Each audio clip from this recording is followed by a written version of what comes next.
how to edit or delete MX record in cPanel using the DNS Zone Editor. Log into your cPanel account and you will be on this page. Go to the Domains section and click the Zone Editor. Now click the Manage button provided in front of the domain whose MX record you want to edit or delete. Suppose you want to edit or delete the MX record of the domain example.com. Then click this Manage button.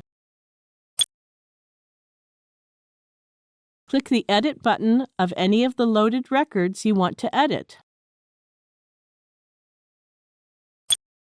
Now edit the record and click the Save Record button.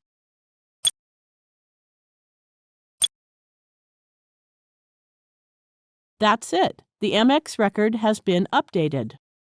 To delete a record, click the Delete button and continue.